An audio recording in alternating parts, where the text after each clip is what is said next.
Assalamualaikum warahmatullahi wabarakatuh. Salam sejahtera bagi kita semua. Nama saya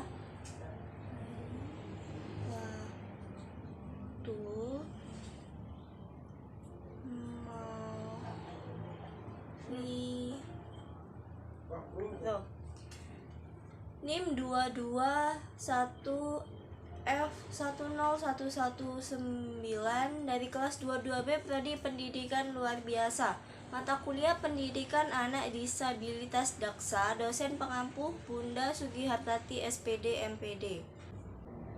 Pada kesempatan kali ini saya akan membawakan materi mengenai anak disabilitas daksa untuk memenuhi tugas UTS.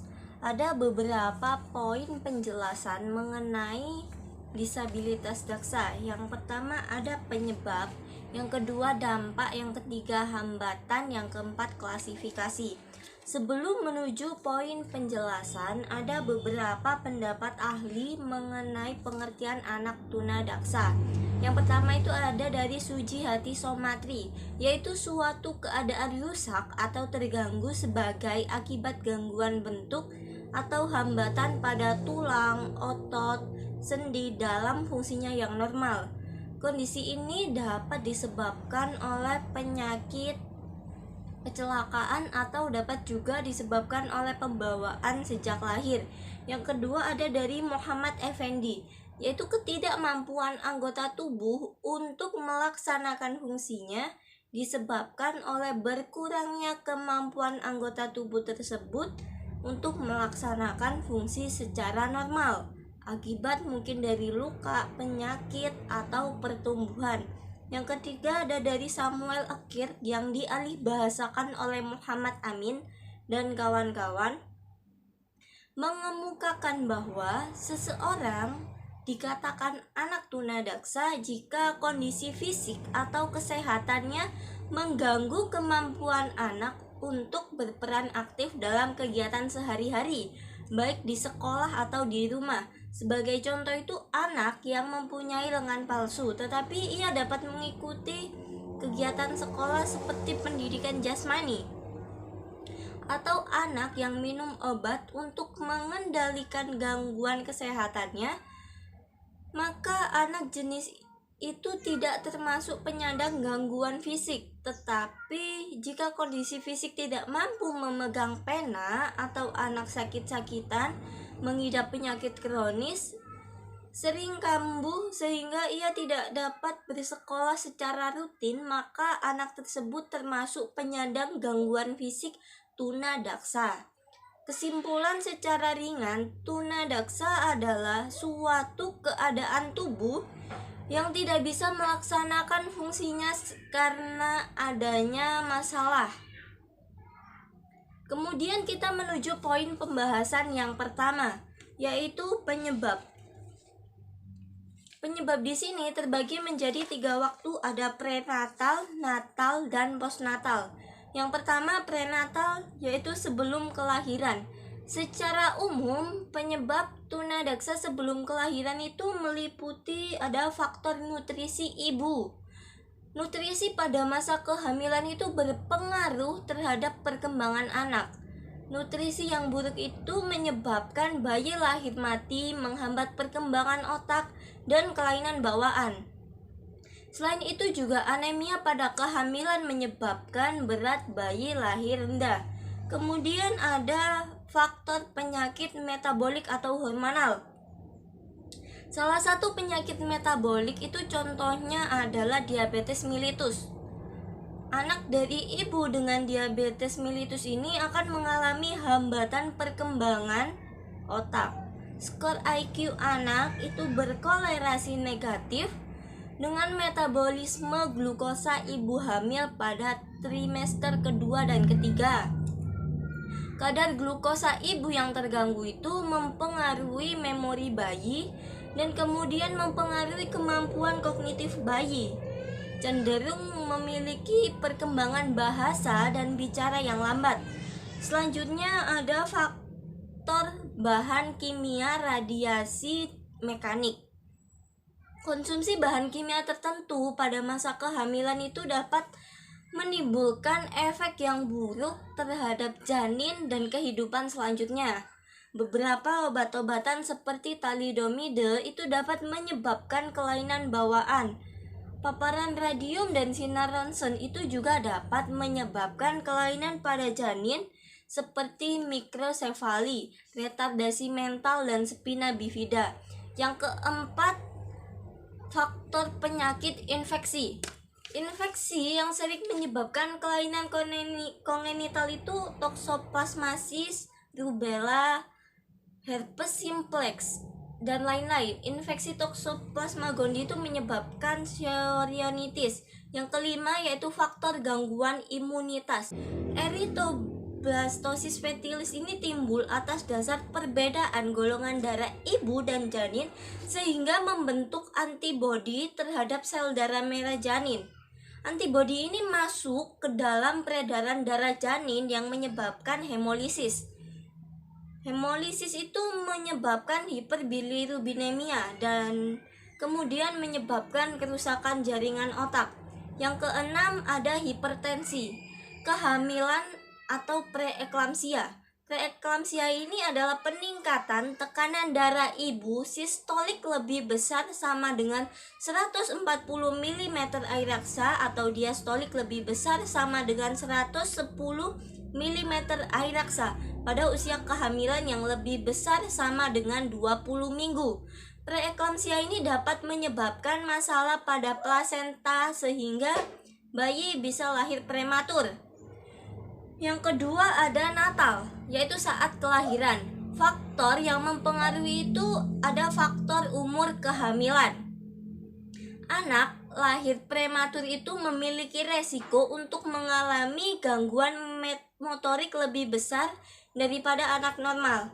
Karena pada umumnya anak yang lahir prematur ini memiliki lebih banyak masalah pada pemberian makanan, tidur, dan memiliki skor yang lebih rendah pada pemeriksaan DDTS atau Denver Developmental Screening Test yang berfungsi untuk memantau perkembangan anak agar bisa mengantisipasi penyimpangan pada anak usia 0 sampai 6 tahun. Kemudian ada berat lahir. Bayi berat lahir rendah itu didefinisikan sebagai bayi dengan berat lahir kurang dari 2.500 gram. Studi pada anak Brasil usia 5 tahun menunjukkan rata-rata IQ anak dengan berat bayi lahir rendah itu 5 poin lebih rendah. Berat bayi lahir sangat rendah itu didefinisikan dengan berat lahir kurang dari 1.500 gram. Memiliki perkembangan normal namun rata-rata perkembangannya rendah. Yang ketiga ada asfiksia. Riwayat asfiksia ini dapat diketahui dari riwayat lahir tidak langsung bernafas, kulit pucat, denyut jantung kurang dari 100 dan tonus otot yang melemah karena kurangnya kadar oksigen di dalam tubuh. Kondisi ini tuh biasanya disebabkan oleh lilitan tali pusar, bayi tersedak kotoran, kelainan plasenta, emboli air ketuban, atau kondisi saat leher bayi terjepit jalan lahir. Yang keempat ada hiperbilirubinemia. Pada neonatus dan Icterium neonatum itu ditandai dengan pewarnaan kuning pada kulit, mukosa, dan sklera sebanyak 60-70%. Hanya sedikit hiperbilirubinemia ini yang bersifat patologis yang mengancam hidup. Namun, hiperbilirubinemia ini berhubungan dengan autism. Hiperbilirubinemia ini terjadi karena adanya kerusakan pada organ hati bayi sehingga tidak mampu membuang bilirubin dari dalam darah. Yang kelima ada kelainan metabolik atau hormonal. Kelainan ini dapat menyebabkan kesulitan belajar dan terhambatnya perkembangan. Defisiensi hormon pertumbuhan pada awal kehidupan itu dapat mengganggu pertumbuhan anak. Yang keenam ada sepsis neonatum. Sepsis didefinisikan sebagai didapatkannya hasil positif pada satu atau lebih kultur bakteri atau jamur yang didapatkan dari spesimen darah atau cairan 16 cerebrospinal pada bayi dengan tanda klinis infeksi, instabilitas suhu, iritabilitas, kesulitan pemberian makan, pengisian kembali kapiler yang memanjang, detak jantung yang cepat, dan pernafasan cepat. Anak dengan sepsis ini memiliki skor Psychomotor Developmental Index yang lebih rendah daripada anak yang tidak mengalami sepsis pada usia 23 minggu. Kemudian yang ketiga yaitu postnatal atau setelah kelahiran. Faktor-faktor yang mungkin itu, yang pertama ada faktor kelainan genetik atau kongenital. Beberapa kelainan genetik seperti sindrom Down, Fragile X, sindrom Angelman, dan sindrom lainnya itu dapat menyebabkan gangguan perkembangan anak. Sindrom Down ini banyak ditemukan di Indonesia. Anak dengan sindrom Down dapat mengalami retardasi mental, gangguan perkembangan bahasa dan bicara, serta gangguan motorik. Dibandingkan dengan anak retardasi mental lainnya, anak dengan sindrom Down memiliki kemampuan sosialisasi yang lebih baik. Yang kedua, ada kelainan neurologis. Salah satu kelainan neural adalah cerebral palsy. Cerebral palsy ini didefinisikan sebagai kelainan postur dan gerakan motorik yang persisten tetapi tidak progresif. SIP ini bersosialisasi dengan keterbatasan aktivitas fungsional, kognisi, dan masalah komunikasi, epilepsi, dan masalah muskuloskeletal. Anak dengan SIP akan mengalami hambatan perkembangan motorik dan dapat mengalami retardasi mental. Yang ketiga ada nutrisi. Nutrisi merupakan faktor yang penting bagi tumbuh kembang anak. Kebutuhan nutrisi itu meliputi karbohidrat, protein, lemak, vitamin, mikronutrien, dan air. ASI itu mengandung asam amino omega 3 dan omega 6 yang berperan penting dalam perkembangan otak dan perkembangan motorik. WHO pada tahun 2002 itu merekomendasikan pemberian ASI eksklusif selama 6 bulan. Pemberian ASI eksklusif lebih dari 6 bulan itu memiliki skor IQ 3,8 poin lebih tinggi daripada anak yang tidak mendapatkan ASI. Anak yang mendapatkan ASI eksklusif 4-6 bulan itu memiliki skor IQ 2,6 poin lebih tinggi dibandingkan anak yang tidak mendapatkan ASI. Yang keempat ada status gizi. Status gizi adalah suatu keadaan tubuh yang diakibatkan oleh keseimbangan antara asupan dan kebutuhan gizi. Status gizi ini dapat ditentukan menggunakan anamnesis, pengukuran antropometri, dan biokimia. Proses penentuan gizi secara antropometri adalah dengan mengukur proporsi berat badan terhadap tinggi badan. Grafik acuan untuk penentuan status gizi adalah Center of Disease Control 2000 dan WHO 2006. Persentil berat badan menurut umur dan tinggi badan menurut umur juga dapat digunakan untuk screening malnutrisi. Terjadinya tunadaksa ini disebabkan oleh banyak hal, tapi yang paling utama itu adalah kelainan atau kecacatan sistem otot, tulang, dan persendian sehingga mengakibatkan gangguan koordinasi, komunikasi, adaptasi, mobilisasi, dan perkembangan keutuhan pribadi. Tidak hanya itu, tunadaksa itu juga bisa disebabkan oleh penyakit lainnya seperti luka akibat kecelakaan atau pertumbuhan yang tidak sempurna pembawaan sejak lahir. Untuk dapat menggerakkannya kembali, pengidap tunadaksa itu wajib menjalani beberapa pemulihan syaraf. Selanjutnya pembahasan untuk poin kedua yaitu dampak. Tunadaksa itu tentunya berdampak terhadap yang pertama gerak.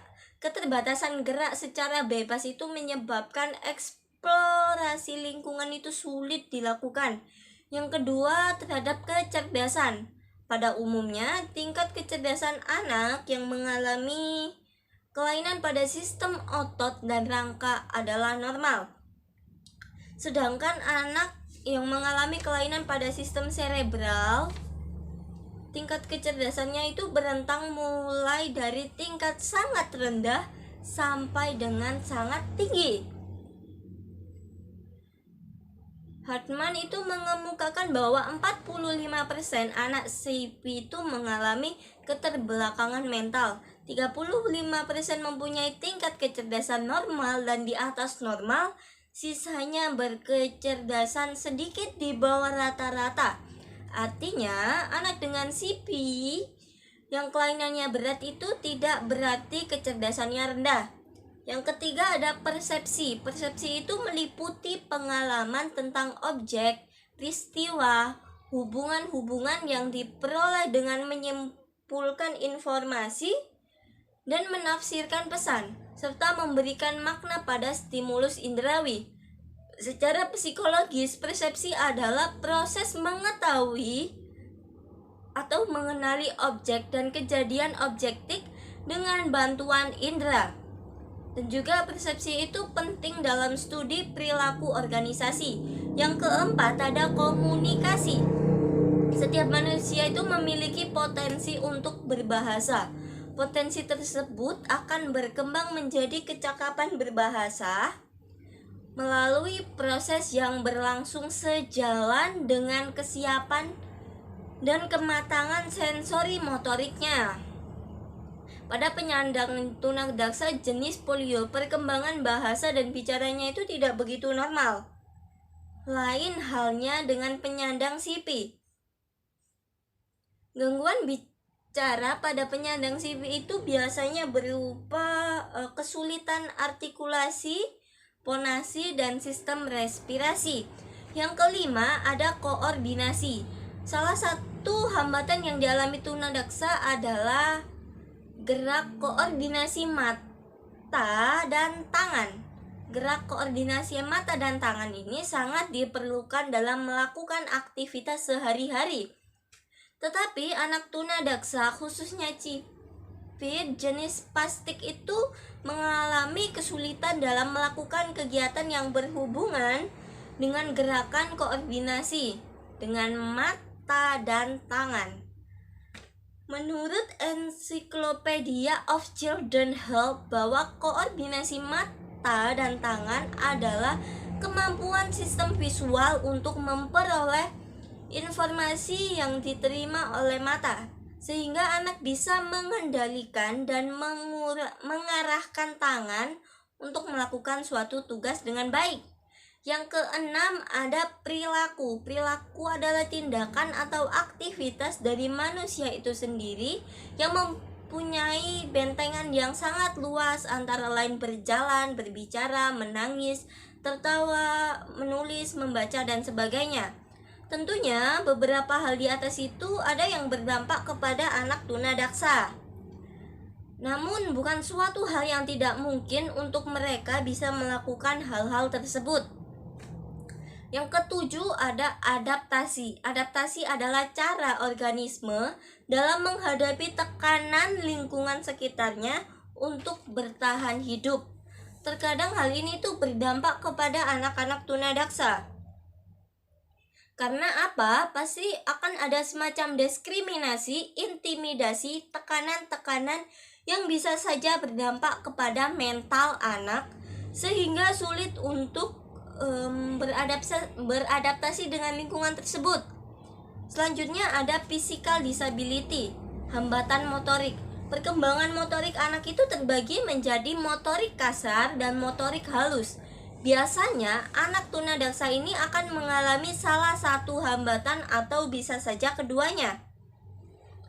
Contoh hambatan motorik itu tidak mampu menggenggam, meremas, kesulitan dalam menulis, menggambar. Yang kedua ada hambatan anggota gerak. Kelainan anggota gerak itu terjadi ketika otot, syaraf, dan tulang tidak bisa menjalankan fungsinya sebagaimana mestinya. Contoh hambatan anggota gerak itu chorea. Yang ketiga ada hambatan fisik motorik, merupakan bentuk kelainan atau hambatan pada sistem otot, persendian tulang yang dapat mengakibatkan gangguan koordinasi, komunikasi, mobilisasi, adaptasi, dan gangguan perkembangan tubuh.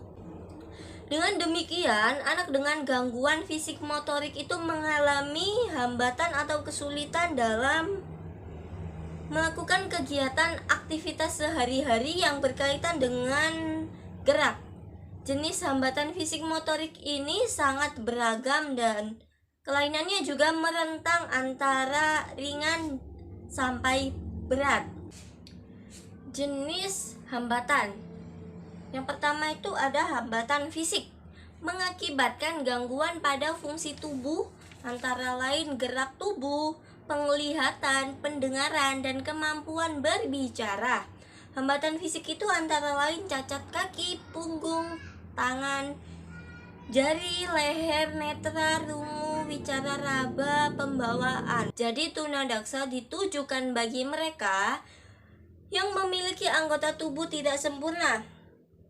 Cacat tubuh itu dapat digolongkan sebagai berikut. Menurut sebab adalah sejak lahir, disebabkan oleh penyakit, dan disebabkan kecelakaan, disebabkan oleh perang. Menurut jenis itu ada putus atau amputasi, tungkai dan lengan, cacat tulang sendi pada otot, pada tungkai dan lengan, cacat tulang punggung, CV, ortopedi, dan paraplegia. Yang kedua ada mental. Kelainan mental dan tingkah laku itu baik kelainan bawaan maupun akibat dari penyakit itu antara lain retardasi mental, gangguan psikiatrik fungsional, alkoholisme, gangguan mental organik, dan epilepsi. Yang ketiga hambatan ganda atau hambatan fisik dan mental, yaitu keadaan seseorang yang menyandang dua jenis hambatan sekaligus. Apabila yang terhambat adalah keduanya, maka akan sangat mengganggu penyandangnya. Kemudian menuju poin penjelasan yang keempat, yakni klasifikasi. Klasifikasi tunadaksa ini dibagi menjadi dua, yakni ada menurut kelainan. Yang pertama ada pada otak atau sistem cerebral atau cerebral palsy. Cerebral itu otak, palsy itu kelumpuhan. Adalah suatu kelainan otak yang ditandai dengan gangguan mengontrol hingga timbul kesulitan dalam bergerak dan meletakkan posisi tubuh, disertai dengan gangguan fungsi tubuh lainnya. Akibat kerusakan atau kelainan fungsi bagian otak tertentu pada bayi atau anak dapat terjadi ketika bayi dalam kandungan, saat lahir, atau setelah lahir. Sering disertai dengan ketidaknormalan bicara, penglihatan, kecerdasan kurang, buruknya pengendalian otot, kekakuan, kelumpuhan, dan gangguan syaraf lainnya. Menurut fisiologi, CP ini dibagi menjadi 4. Yang pertama ada spastik, suatu kondisi otot menegang atau mengencang sehingga mencegah cairan di dalam tubuh bekerja dengan normal, sehingga terjadi kekakuan pada sebagian atau seluruh otot. Penanganan otot yang tidak normal ini dipicu oleh kontraksi otot berkepanjangan. CP jenis spastik ini terbagi menjadi 4. Yang pertama ada spastik hemiplegia, kelainan menyerang satu lengan atau satu tungkai pada letak belahan tubuh yang sama. Yang kedua ada spastik paraplegia, kelainan menyerang dua tungkai. Yang ketiga ada spastik diplegia, kelainan menyerang kedua kaki. Yang keempat ada spastik quadriplegia, kelainan menyerang kedua tungkai dan kedua tangan. B. Ada atetosis, suatu pergerakan lambat yang berkelanjutan, berliku seperti menggeliat yang terjadi pada tangan dan kaki serta tidak terkontrol yang terjadi sewaktu-waktu dan tidak dapat dicegah. Kelainan yang disebabkan oleh luka pada sistem ekstrapiramida yang terletak pada otak depan maupun tengah. Tipe ini itu terjadi pada sekitar 15-20 orang. Seseorang yang mengalami tipe ini itu memiliki insiden drooling lebih mudah dibandingkan dengan tipe spastik. C. Ada rigid, kerusakan pada bangsal ganglia yang menyebabkan kekakuan pada seluruh anggota gerak dan sulit untuk dibengkokkan. D. Ada tremor, getaran-getaran kecil, ritmis, tidak terkendali secara berulang, tanpa disadari terus-menerus di satu atau beberapa bagian tubuh.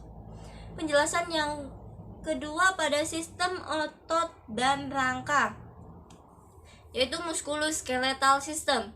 Sistem yang meliputi otot, tulang, sendi, dan struktur jaringan penunjang sekitar sendi seperti ligamen, fascia, kapsul sendi, dan sebagainya.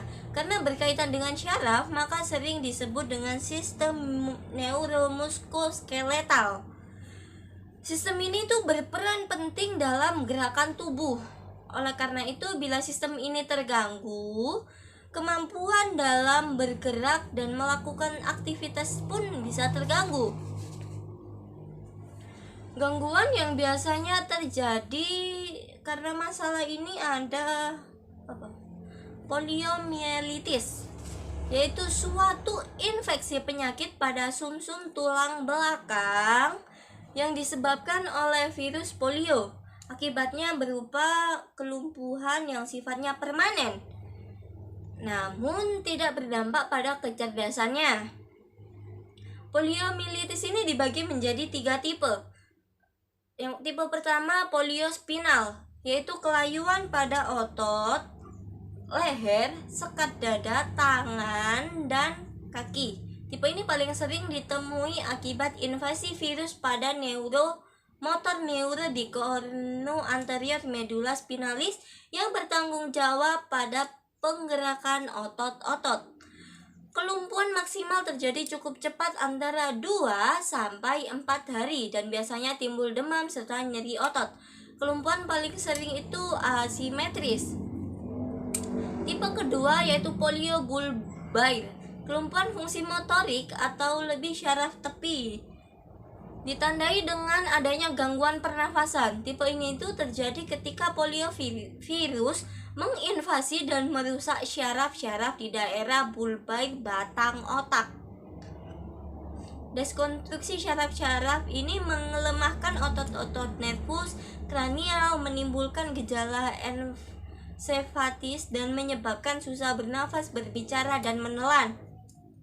Tipe terakhir yakni poliobulbospinal, gabungan dari kedua tipe. Manifestasi yang timbul adalah kelumpuhan otot diafragma yang menyebabkan pasien menjadi sulit untuk bernafas sehingga membutuhkan bantuan pernafasan mekanik, lumpuh layu pada lengan dan tungkai, gangguan mengunyah, dan fungsi jantung. B. Ada muscle dystrophy, jenis penyakit yang mengakibatkan otot tidak berkembang karena mengalami kelumpuhan yang sifatnya progresif dan simetris. Penyakit ini ada hubungannya dengan keturunan. Ada 2 tipe. Yang pertama tipe Duchenne, hanya dijumpai pada anak laki-laki. Kelumpuhannya itu terdapat pada otot pinggang, bahu, kaki, dan tangan, jarang berusia sampai remaja. Yang kedua itu tipe facioscapulohumeral, dijumpai pada anak laki dan perempuan. Kelumpuhannya itu lebih mencolok pada otot bahu dan tangan ketimbang otot kaki dan wajah. C. Ada spina bifida, kelainan pada tulang belakang yang ditandai dengan terbukanya 1 atau 3 ruas tulang belakang yang disebabkan oleh tidak tertutupnya kembali ruas tulang belakang selama proses perkembangan terjadi. Akibatnya, fungsi jaringan syaraf ini akan terganggu dan dapat mengakibatkan kelumpuhan. Ada 3 jenis. Yang pertama, spina bifida occulta, termasuk paling umum dan ringan karena celah yang muncul di ruas tulang belakang itu berukuran kecil, tidak mengalami penonjolan, satu atau lebih ruas tulang belakangnya itu terbuka, tidak terbentuk. Jenis ini tuh umumnya tidak mempengaruhi kerja syaraf, sehingga kemunculannya itu jarang disadari. Yang kedua, ada spina bifida meningokel. Celah pada ruas tulang belakang itu lebih besar. Pada kondisi ini, selaput pelindung syaraf tulang belakang itu mencuat keluar dari celah tersebut sehingga membentuk kantung pada punggung bayi yang berisi sumsum tulang belakang tanpa serabut syaraf, tidak mengakibatkan kelumpuhan. Yang ketiga, ada spina bifida meilomeningokel. Kelainan paling berat pada kondisi ini tuh kantung yang keluar dari celah tulang belakang itu berisi cairan dan sebagian saraf tulang belakang sehingga menimbulkan kerusakan syaraf. Sering mengalami kelumpuhan pada kaki, organ saluran kencing, dan merasa nyeri dan adanya hidrosepalus. Pada kasus yang lebih parah bisa terjadi kelumpuhan total pada kedua kaki serta sulit menahan pup atau pi. Penjelasan yang ketiga pada ortopedi, congenital deformities. Kondisi tidak normal yang terjadi pada masa perkembangan anak itu terbagi menjadi cacat anggota gerak atas dan bawah. Yang pertama, cacat bawaan pada anggota gerak atas. Syndactylus itu jari kurang dari 5 atau tidak memiliki jari tangan. Ada polydactylus lahir dengan jumlah jari lebih dari 5. Yang ada Sprengel dissecae, skapula itu meninggi dan terputar.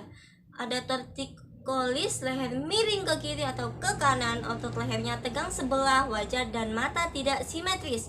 B. Ada anggota gerak bawah.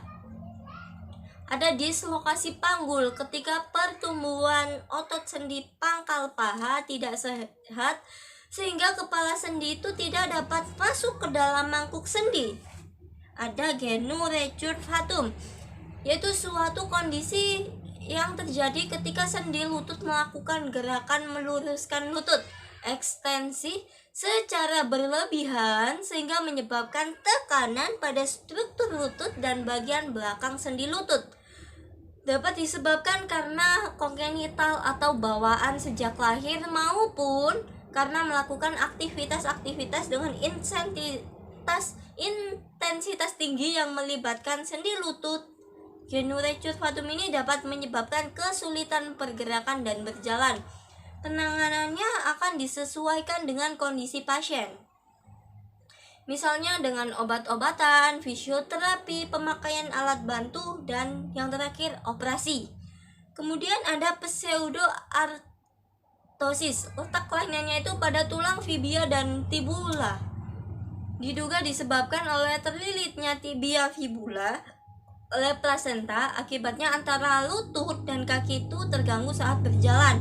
Kemudian ada clubfoot atau bentuk kelainan kaki yang biasanya muncul saat lahir, di mana kaki bayi ini terpelintir keluar dari bentuk atau posisinya pada kaki pengkor. Jaringan yang menghubungkan otot dengan tulang, tendon itu lebih pendek dari biasanya. Selanjutnya ada pes calcaneus, tumbuhnya tulang abnormal sehingga kaki bagian depan terangkat atau dorsofleksi itu di mana jari-jari lebih tinggi daripada tumit.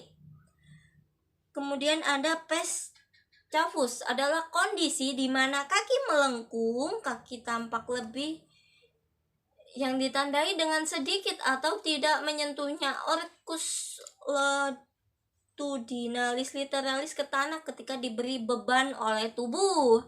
Nah, alhamdulillah akhirnya apa yang sudah saya sampaikan itu sudah selesai. Semoga dapat menambah wawasan pengetahuan kita semua. Terima kasih, maaf apabila ada salah pengucapan. Assalamualaikum warahmatullahi wabarakatuh.